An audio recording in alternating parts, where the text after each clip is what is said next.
આજે આપણો video number 9 છે, સબ્જેક્ટ આપણો ઇંગ્લિશ। આજે આપણે ટોપિક સ્ટાર્ટ કરીશું CTS। CTS એટલે દરેકને ખબર છે, complete the sentence. Complete the sentence ની અંદર ઘણા બધા અલગ અલગ નાના ટોપિક્સ આવે છે। આજે એમાં સૌથી પહેલો આપણો ટોપિક સ્ટાર્ટ કરીશું, જે ટોપિકનું નામ શું છે? Showing result, right.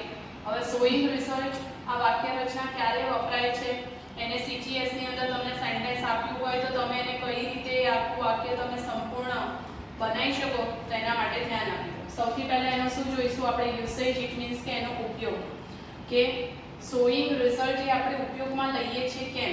તો જો સિમ્પલ શું લખેલું છે કે કોઈ પણ ઘટનાનું પરિણામ દર્શાવવા માટે। મતલબ તમે સપોઝ કોઈ બી કાર્ય કરો છો, તે કાર્ય કરવા પાછળ તમને પછી શું એનું પરિણામ મળે છે, કે કોઈ બી ઘટના ઘટી છે તો એની પાછળનું શું પરિણામ આવે છે એ જાણવા માટે તમારે શેનો ઉપયોગ કરવો પડે છે?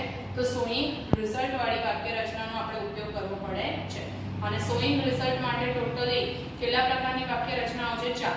જેમાં સૌથી પહેલી કી, ધ્યાન આપજો, key number 1 dash dash dash, it means કે એક્ઝામની અંદર પહેલેથી તમને થોડુંક વાક્ય આપેલું હશે અને બ્રેકેટમાં લખેલું હશે કે શોઈંગ રિઝલ્ટ, અધરવાઇઝ TOO2 એવું લખી અને ડેશ કરીને સામે લખેલું હોય કે શોઈંગ રિઝલ્ટ, તો પર્ટિક્યુલર આપણે આ પહેલી જ કી યુઝ કરી અને તમારે શું કરવું પડે? એ સેન્ટેન્સ બનાવવું પડે। તમને કદાચ આ પહેલી કી ના આવડતી હોય પછી તમને આ ત્રણ કી આવડતી હોય, પણ પર્ટિક્યુલર એક્ઝામની અંદર જો TOO2 કરીને ડેશ કરીને જો શોઈંગ રિઝલ્ટ લખેલું છે, ઇટ મીન્સ કે તમારે ફર્સ્ટ કીનો જ યુઝ કરી અને શું કરવાનું છે? સેન્ટેન્સ બનાવવાનું છે। તો ધ્યાન આપી દો, TOO2 થી તમે વાક્ય કઈ રીતે બનાવી શકો? તો સૌથી પહેલા જે વાક્ય તમને આપેલું છે આપણે લખી દેવાનું, પછી શું લખશો તમે? TOO2 પછી હંમેશા શું આવે છે? એડજેક્ટિવ, અને એડજેક્ટિવ પછી તમારે શું મૂકી દેવાનું છે? TOO2 અને 2 પછી હંમેશા શું આવે? ક્રિયાપદનું મૂળ રૂપ, અને છેલ્લે શું આવી જશે? અન્ય શબ્દ। સાવ સિમ્પલ કી છે। ફરી વખત સ્ટાર્ટિંગમાં તમને જે સેન્ટેન્સ આપ્યું હોય આપણે એમનું એમ લખી દેવાનું, એના પછી આપણે શું લખવાનું છે? TOO2 પછી શું લખશો તમે? એડજેક્ટિવ પછી શું આવશે? TOO2 પછી શું આવશે? ક્રિયાપદનું મૂળ રૂપ અને અન્ય શબ્દ। ઘણી વખત TOO2 અને એડજેક્ટિવ સુધીનું વાક્ય આપી દે છે, જનરલી પાછળનું વાક્ય બનાવવાનું આવે છે, તો આપણે સિમ્પલ શું મૂકવાનું? એડજેક્ટિવ પછી 2, વાક્યને અકોર્ડિંગ તમારે શું મૂકવાનું છે? ક્રિયાપદનું મૂળ રૂપ આપણી જાતે મૂકવાનું છે, અને અન્ય શબ્દ પણ તમારે શું કરવાના છે? વાક્યને અકોર્ડિંગ તમારે સેટ કરીને લખવાના। બીજી કી જુઓ, બીજી કીની અંદર તમારે શેનો યુઝ થશે? તો ઇનફ ટુ નો યુઝ થશે। જે વર્ડ્સ અંડરલાઈન કરું છું એ તમારા માટે શું છે કે કીવર્ડ્સ છે, કે જે કીવર્ડ્સ તમને કદાચ લેંગ્વેજ ફંક્શનમાં પણ શું થશે? ઉપયોગી થશે। પહેલી કીની અંદર આપણા કીવર્ડ્સ કયા થયા? TOO2 TO2। સેકન્ડમાં જુઓ આપણો કીવર્ડ કયો થશે? Enough to. હવે જુઓ સેકન્ડ વાળી કી તમે ક્યારે યુઝ કરી શકો? કે જ્યારે તમને CTS ની અંદર સેન્ટેન્સ આપ્યું હોય ને સેન્ટેન્સ પછી બ્રેકેટમાં એવું લખેલું હોય કે ઇનફ ડેશ કરીને લખેલું હોય શોઈંગ રિઝલ્ટ, ઇટ મીન્સ કે પર્ટિક્યુલર આપણે ઇનફ ટુ વાળી જ વાક્ય રચના યુઝ કરવી પડે। તો ઇનફ ટુ વાળું વાક્ય આપણે બનાવવું હોય તો સિમ્પલ, તમને સ્ટાર્ટિંગમાં જે CTS નું સેન્ટેન્સ આપેલું હોય એમનું એમ, પછી તમારે શું મૂકી દેવાનું? વાક્યને અકોર્ડિંગ એડજેક્ટિવ, અને એડજેક્ટિવ મૂક્યા પછી તમારે શું મૂકવાનું છે? ઇનફ ટુ મૂકવાનું છે। ઇનફ ટુ પાછળ 2 આવ્યું એટલે અહીંયા વળી શું આવી જશે? ક્રિયાપદનું મૂળ રૂપ, અને છેલ્લે અન્ય શબ્દ। ડન। થર્ડ વન જુઓ, સારી કી છે 100 વાળી। 100 વાળા વાક્ય જનરલી વધારે પૂછાતા હોય છે, તો સ્ટાર્ટિંગમાં તમને જે CTS નું સેન્ટેન્સ આપેલું હોય એ લખી દેવાનું, પછી તમારે શું મૂકવાનું છે? SO પછી શું આવશે? વાક્યને અકોર્ડિંગ એડજેક્ટિવ મૂક્યા પછી તમારે શું મૂકવાનું છે? ધેટ। હવે ધેટ પછીનો નિયમ છે કે ધેટ પછી હંમેશા શું આવે? કર્તા। તો હવે તમે અહીંયા કર્તા કઈ રીતે લખશો? તો સિમ્પલ, જનરલી 100 ની પહેલા જે વાક્ય આપેલું હશે એ વાક્યમાં જે કર્તા આપ્યો હોય એ કર્તાનું તમારે અહીંયા શું લઈ લેવાનું? સર્વનામ। સપોઝ પુરુષવાચક નામ હોય તો he, સ્ત્રીવાચક નામ હોય તો she, બહુવચનનું કોઈ નામ હોય તો they લઈ લેવાય, રાઈટ। I આપ્યું હોય તો આપણે I બી લઈ શકીએ, we આપ્યું હોય તો we બી લઈ શકીએ। અને જો ઘણી વખત આગળના વાક્યની અંદર બી 2 કર્તા આપેલા હોય છે, સ્ટાર્ટિંગમાં જે કર્તા આપ્યું એ અલગ હોય ને પછી કોઈ બીજા કર્તાનું કર્મનું રૂપ આપેલું હોય, તો એ કર્મના રૂપનું પણ આપણે અહીંયા શું કરી દેવાનું? કર્તા સ્વરૂપમાં ફેરવી અને તમે વાક્ય બનાવી શકો છો।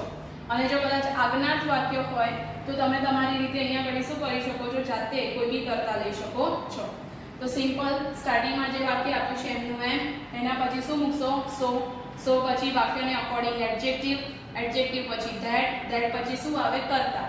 હવે કર્તા પછી તમારે શું મૂકવાનું છે? Can, could, otherwise can not કે કુડ નોટ. હવે કેન અને કુડ ક્યારે મૂકવાનું અને કેન નોટ અને કુડ નોટ ક્યારે મૂકવાનું, તો એના માટે આપણે જે ખાસ નોંધ છે એ જોઈશું. જેમાં સૌથી પહેલો રૂલ શું?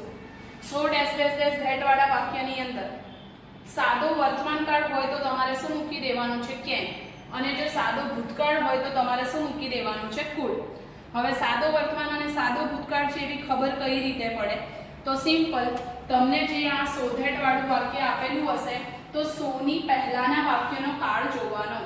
સોની પહેલા જે કાળ આપેલો હોય, સપોઝ સાદો વર્તમાન કાળ હોય તો આપણે અહીંયા શું મૂકી દઈશું? કેન. જો આગળ સાદો ભૂતકાળ હોય તો આપણે અહીંયા શું મૂકી દઈશું? કુડ. બીજી વસ્તુ કે વાક્યનો ભાવાર્થ જોવાનો. વાક્યના ભાવાર્થની અંદર જો હકારાત્મક ભાવાર્થ આવતો હોય તો આપણે શું યુઝ કરવાનું? કેન કે કુડ. અને જો નકારાત્મક ભાવાર્થ આવતો હોય તો શું આવશે? Can not, otherwise could not. અને કેન નોટ અને કુડ નોટ માં બી સેમ રૂલ્સ કે જો વર્તમાન કાળ હોય તો કેન નોટ, ભૂતકાળ હોય તો કુડ નોટ. હવે આપણને દરેકને ખબર છે કે કેન અને કુડ એ શું છે? એક પ્રકારની મોડલ ઓક્ઝિલરીઝ. અને મોડલ ઓક્ઝિલરીઝ પછી હંમેશા શું આવે? ક્રિયાપદનું મૂળ રૂપ અને પછી અન્ય શબ્દ. ફરી વખત સમજીએ વાક્ય રચના. વાક્યની શરૂઆતમાં તમને જે વાક્ય આપેલું હોય CTS ની અંદર એટલું લખી દેવાનું. એના પછી શું લખવાનું? સો. સો પછી શું આવશે? એડજેક્ટિવ. જનરલી એક્ઝામમાં બે રીતે આ પૂછાય. સો અને એડજેક્ટિવ સુધીનું વાક્ય આપણને આપી દીધું હોય તો તરત આપણને સ્ટ્રાઇક થવી જોઈએ કે આપણે સો ધેટ વાળી વાક્ય રચના યુઝ કરવાની છે. અધરવાઇઝ એક્ઝામની અંદર શું કર્યું હશે? બ્રેકેટની અંદર સો લખી અને ડેશ કરીને શું લખેલું હશે? Sewing result. તો પણ આપણને તરત ખ્યાલ આવવો જોઈએ કે આપણે કઈ વાક્ય રચના યુઝ કરવાની છે? સો ડેશ ડેશ ડેશ ધેટ. તો સો પછી શું આવશે? વાક્યને અકોર્ડિંગ એડજેક્ટિવ, એડજેક્ટિવ પછી ધેટ પછી હંમેશા શું આવે? કર્તા. કર્તા જનરલી કયો લખવાનો? તો વાક્યની શરૂઆતમાં જે કર્તા આપ્યો હોય એને શું લઈ લેવાનું? સર્વનામ. એના પછી શું મૂકશો? કેન અથવા તો કુડ. અને નકારાત્મક ભાવાર્થ આવતો હોય તો કેન નોટ કે કુડ નોટ. એના પછી ક્રિયાપદનું મૂળ રૂપ અને અન્ય શબ્દ. કેન અને કુડ કઈ રીતે લખશો? તો સો ની પહેલાનું જે વાક્ય છે એનો કાળ જો સાદો વર્તમાન કાળ હોય તો કેન, સાદો ભૂતકાળ હોય તો કુડ. નેક્સ્ટ વન વાક્ય રચના જુઓ. ચોથી વાક્ય રચના જેની અંદર તમારા કીવર્ડ્સ કયા થશે? સચ અને ધેટ. ઉપરનામાં કયા થશે? સો અને ધેટ. તો જુઓ બ્રેકેટની અંદર સપોઝ તમને સચ લખી અને ડેશ કરીને લખેલું હોય કે શોઈંગ રિઝલ્ટ, ઇટ મીન્સ કે આપણે પર્ટિક્યુલર કઈ વાક્ય રચના યુઝ કરવી પડે? સચ ડેશ ડેશ ડેશ ધેટ વાળી વાક્ય રચના યુઝ કરવી પડે. તો કઈ રીતે આપણે વાક્ય બનાવી શકીએ? તો સિમ્પલ, વાક્યની શરૂઆતમાં તમને જે બી સેન્ટેન્સ કે વર્ડ્સ આપેલા હોય લખી દો. એના પછી તમારે શું લખવાનું છે? સચ. સચ પછી તમારે જે એડજેક્ટિવ લખવાનું છે, એડજેક્ટિવને અકોર્ડિંગ તમારે શું લખી દેવાનું છે? એ કે એન આર્ટિકલ. એના પછી એડજેક્ટિવ, એડજેક્ટિવ પછી અહીંયા તમારે કોઈ બી શું લખવાનું છે? નાઉન. જનરલી કોઈ બી થિંગ્સ, આપણે જે વસ્તુ કહીએ છીએ ને ઇંગ્લિશમાં જેને નાઉન કહેવાય, પર્ટિક્યુલર કોઈ નાઉન લખવાનું થાય. એ સેન્ટેન્સ કરાઈશ એટલે ત્યારે બી સમજાઈશ જોડે. પછી તમારે શું લખવાનું છે? ધેટ. ધેટ પછી શું આવશે? કર્તા.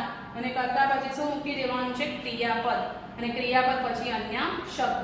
જનરલી જે અહીંયા ક્રિયાપદ મૂકવાનું આવે છે કઈ રીતે મૂકવાનું? તો સચની આગળનું જે વાક્ય છે એ વાક્યનો કાળ જો સાદો વર્તમાન કાળ હોય તો તમારે કર્તાને અકોર્ડિંગ ક્રિયાપદનું મૂળ રૂપ અથવા તો SKES વાળું રૂપ મૂકવાનું. અને જો સચની આગળનો કાળ સાદો ભૂતકાળ હોય તો પાછળ બી તમારે સાદો ભૂતકાળ જ રાખવાનો. એટલે કર્તાને અકોર્ડિંગ તમારે શું મૂકી દેવાનું? ક્રિયાપદનું ભૂતકાળનું રૂપ મૂકી દેવાનું અને છેલ્લે અન્ય શબ્દ. તો આપણે જે ચાર વાક્ય રચનાઓ સમજી એને અકોર્ડિંગ આપણે એક એક શું સમજી લઈએ એના એક્ઝામ્પલ્સ. સૌથી પહેલું વાક્ય જુઓ. મિસ્ટર દવે ઇઝ ટુ ખાલી જગ્યા. હવે બ્રેકેટમાં તમને શું લખીને આપ્યું હશે? Showing result. કાં તો પછી આ જ વાક્યની અંદર મિસ્ટર દવે ઇઝ બસ આટલું લખી દીધું હોય, ડેશ ડેશ કર્યું હોય અને બ્રેકેટમાં શું લખ્યું હોય? TOO ડેશ કરીને લખેલું હોય શોઈંગ રિઝલ્ટ.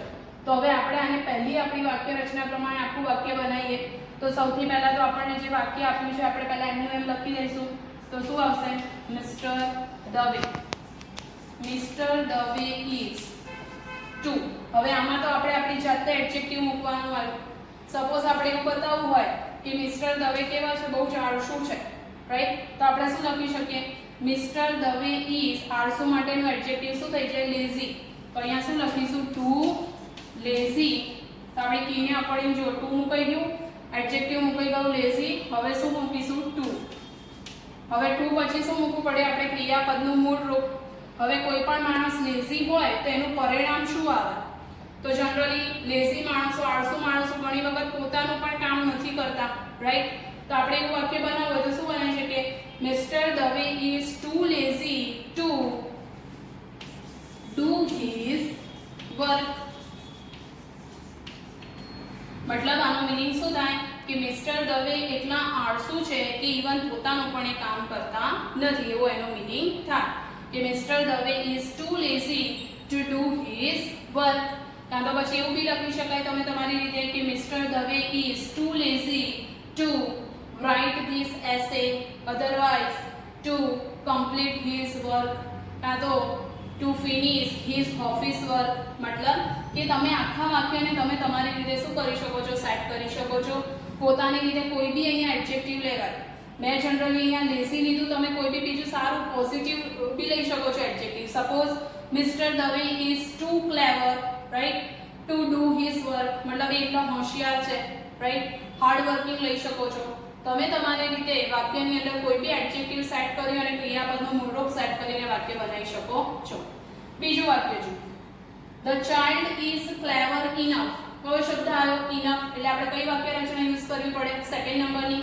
સૌથી પહેલા જે વાક્ય આપ્યું છે આપણે એમને એમ લખી દઈએ તો શું આવશે? ધ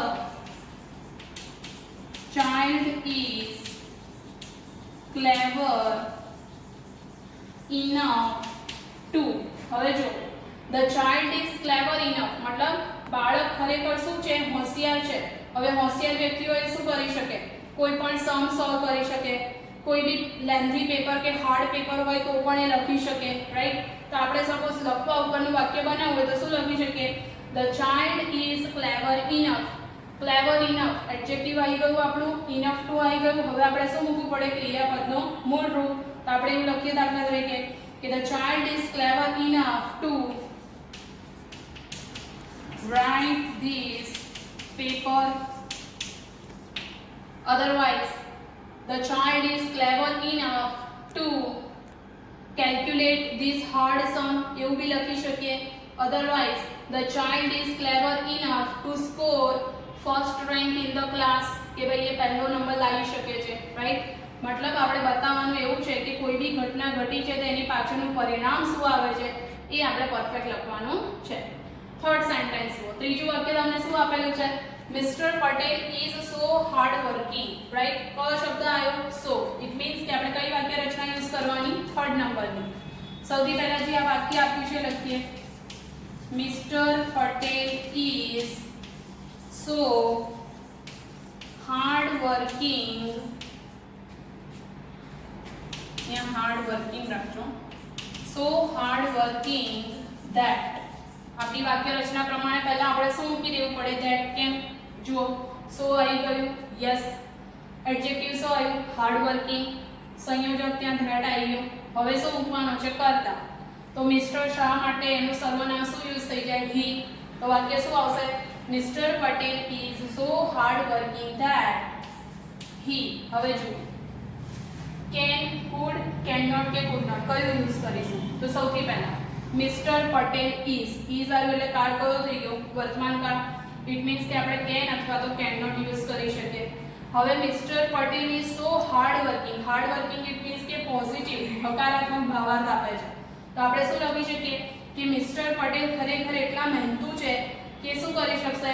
કોઈ પણ કામ કરી શકશે, કાં તો પછી કોઈ પણ કામ બહુ સારી રીતે કે ઓનેસ્ટલી કરી શકશે. તો આપણે એવું લખી શકીએ mister Patel is so hard working that he can do any work. કાં તો એવું પણ લખી શકાય કે mister Patel is so hard working that he can complete any work at proper time. એવું પણ આપણે લખી શકીએ કારણ કે આ કેવું છે? હાર્ડ વર્કિંગ એ પોઝિટિવ એડજેક્ટિવ છે. નેક્સ્ટ વન જુઓ.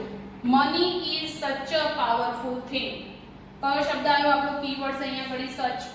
કઈ કીનો યુઝ કરશો તમે? તો last one dash dash dash such AKN. હવે જો આની અંદર મની ઇઝ સચ. સચ શબ્દ આવી ગયો છે. AKN આર્ટિકલમાંથી શું આવી ગયું છે? એ પણ આવી ગયું છે. એડજેક્ટિવ આવી ગયું છે પાવરફુલ. નામની જગ્યાએ તમને અહીંયા શું આપી દીધું છે? થિંગ. કોઈ પણ વસ્તુ છે. મતલબ કે મની ઇઝ સચ અ પાવરફુલ થિંગ, મતલબ પૈસા એ ખરેખર એટલી શક્તિશાળી વસ્તુ છે. તો એનું પરિણામ શું આવી શકે કે આપણે કંઈ પણ વસ્તુ પરચેસ કરી શકીએ છીએ, કાં તો પછી કોઈ બી વ્યક્તિને એમ થાય ને કે મારી પાસે પૈસા હોય તો સારું, રાઈટ? તો વાક્ય કઈ રીતે બનશે? સિમ્પલ. સૌથી પહેલા જે વાક્ય આપ્યું છે એમનું એમ, મની ઇઝ સચ અ powerful thing that કરતા આપણે સપોઝ મૂકીએ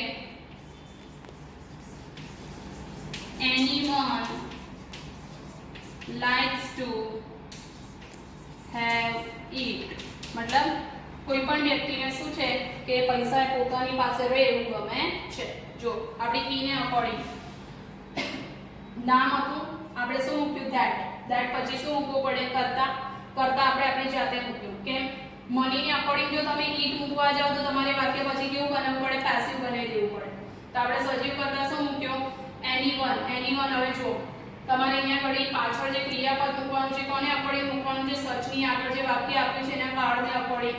તો મની ઇઝ એટલે કાળ કયો થઈ ગયો? વર્તમાન કાળ. તો વર્તમાન કાળ એટલે કાં તો ક્રિયાપદનું મૂળ રૂપ, અધરવાઇઝ એસકેઈએસ વાળું રૂપ.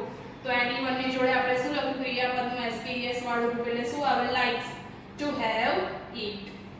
નેક્સ્ટ વન જુઓ, it is too hot. T double too આવે કઈ વાક્ય રચના લેવી પડશે? પહેલી વાક્ય રચના. તો જુઓ, it is T too hot to, આપણે આપણી આ વાક્ય રચના પ્રમાણે શું લખી શકીએ? T અને એડજેક્ટિવ આપી દીધું છે. હવે શું મૂકવું પડે? ટુ પ્લસ ક્રિયાપદનું મૂળ રૂપ. હવે જનરલી હોટ એટલે કેવું થાય? ગરમ. હવે ગરમીના દિવસો તો આપણે જનરલી બહાર જવાનું પસંદ કરીએ નહીં. તો આપણે વાક્ય શું બનાવીશું? it is too hot to go outside, કે ભાઈ બહાર એટલી ગરમી છે કે આપણે બહાર જઈ શકતા નથી. કે it is too hot to go outside. Otherwise તમે આ જ વાક્યને બીજું આ રીતે બી બનાવી શકો. it is too hot for કરી અને તમે અહીંયા કોઈ બી કર્તાનું કર્મનું રૂપ મૂકી શકો છો કે it is too hot for me to go outside.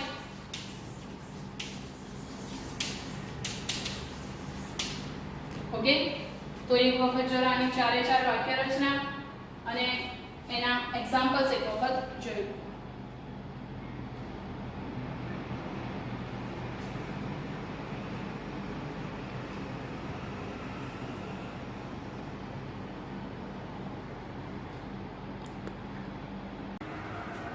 Showing result વાળા ટોપિકના આપણે સીટીએસ જોયા. હવે કોઈ બી સીટીએસનું ચેપ્ટર હશે ને દરેકની અંદર તમારે એના રિસ્પોન્ડિંગ સેન્ટેન્સ કરવા પડે. રિસ્પોન્ડિંગ સેન્ટેન્સ તમને સેક્શન એ ની અંદર પૂછાય છે અને રિસ્પોન્ડિંગ સેન્ટેન્સ જનરલી શું આવે છે? એમસીક્યુ ટાઈપના આવે છે. ઇટ મીન્સ કે એમાં ઓલરેડી આન્સર હશે, આપણે સાચો આન્સર એમાંથી શું કરવાનો છે? સિલેક્ટ કરીને લખવાનો છે.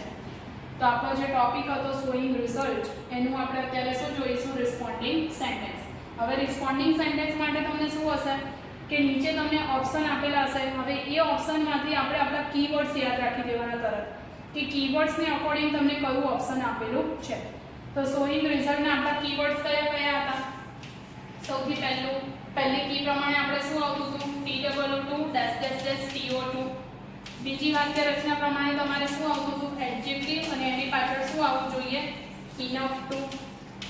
થર્ડ આપણી વાક્ય રચના હતી સો ધેટ વાળી અને ચોથી વાક્ય રચના આપણી હતી સચ ધેટ વાળી. ઇટ મીન્સ ત્યાં ચારમાંથી કોઈ પણ એક કી ફોલો થવી જોઈએ. તો એ આપણો આન્સર કેવો કહેવાય? સાચો.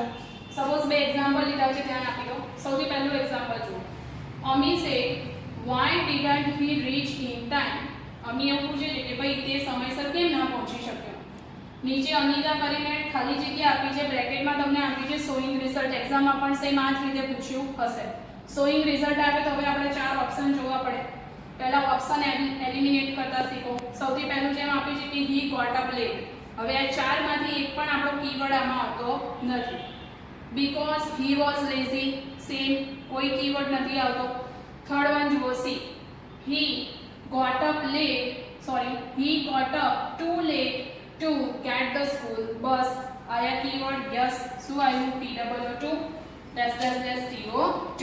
તો જો he got up TOO late, એના પછી ટુ આવવું જોઈએ આપણી વાક્ય રચના પ્રમાણે, સેમ આવે છે. ક્રિયાપદનું મૂળરૂપ આવવું જોઈએ, એ પણ આવે છે. અન્ય શબ્દ આપ્યા છે તો સ્કૂલ બસ. તો વાક્ય શું બને છે કે he got up too late to get the school bus. મતલબ આનું સાચું રીઝન બી મળી જાય છે, એનું પરિણામ બી મળી જાય છે કે ભાઈ એટલો મોડો ઉઠ્યો કે સ્કૂલ બસને પકડી શક્યો નહીં, રાઈટ. તો પણ ચોથું ઓપ્શન આપણું જોઈ લઈએ કે હી વોકડ ઇનફ ફાસ્ટ. હવે આમાં ઇનફ શબ્દ આવે છે પણ તમને જે ફાસ્ટ એડજેક્ટિવ છે એ ખરેખર ઇનફમાં આગળ આવે, અહીંયા ક્યાં આપ્યું છે પાછળ, એટલે ચોથું ઓપ્શન પણ ના આવે. તો આપણો સાચો આન્સર કયો કહેવાશે? સી. એક્ઝામની અંદર હંમેશા MCQ ફોર્મેટમાં જે બી પૂછાય તો તમને સામે જે તમારો નંબર આવતો હોય એ આપવાનો, એના પછી તમારે ABCD માંથી જે ઓપ્શન આવતો હોય એ બી લખવાનું અને સામે એનો આખો આન્સર લખવાનો. ઇટ મીન્સ કે તમે આનો આન્સર કઈ રીતે એક્ઝામમાં લખશો કે પહેલા શું લખશો? સી. સી લખ્યા પછી શું લખશો? He got up too late to get the school bus. Next one જુઓ. Jinal said Vaidehi can not write speedily. Vaidehi એવું કહે છે, સોરી જીનલ એવું કહે છે કે ભાઈ વૈદેહી ફાસ્ટ લખી શકતી નથી. તો જીયા શું કરશે? એનું પરિણામ બતાવશે કે ભાઈ એ ફાસ્ટ નથી લખી શકતી, એનું પરિણામ શું છે? તો જુઓ આપણા ઓપ્શન એલિમિનેટ કરતા શીખીએ પહેલા કે she has got an energy. કોઈ કીવર્ડ્સ આવતો નથી અને વાક્ય પણ સેટ ના થાય. બીજું વાક્ય જો she is too weak to write speedily. આની અંદર કીવર્ડ્સ આપણા આવે છે, શું આવે છે? TOO. થર્ડ ઓપ્શન જો she is so weak that she could write speedily. આમાં પણ કીવર્ડ્સ આવે છે, સો ધેટ. અને she is weak enough to wrote speedily. આમાં પણ કીવર્ડ્સ આવે છે. તો હવે આપણે ત્રણેય ઓપ્શન જોઈએ કે ઇનફ વાળામાં એડજેક્ટિવ આગળ આવે આપ્યું છે કે શી ઇઝ વીક ઇનફ, ત્યાં સુધી સાચું છે. ટુ પછી શું આવવું જોઈએ? ક્રિયાપદનું મૂળ રૂપ. તો અહીંયા તો આપણને શું આપી દીધું છે? બ્રોડ. શું આવવું જોઈએ? રાઇટ. એટલે ઓપ્શન આપણો કેન્સલ થઈ જાય. She is so weak that she could. હવે અહીંયા તમને આપ્યું છે કુડ, અહીંયા ખરેખર છે શું? She is. ઇઝ છે તો અહીંયા કુડ ના આવવું જોઈએ, એટલે આ ઓપ્શન પણ આપણો કેન્સલ થયો. તો આપણી પાસે બચ્યું શું? B. She is too weak to write speedily. મતલબ કે તેણીની એટલી કમજોર છે કે ઝડપથી લખી શકતી નથી. તો આપણો આન્સર શું આવશે? Answer number B. તો એક વખત જરા જોઈ લો.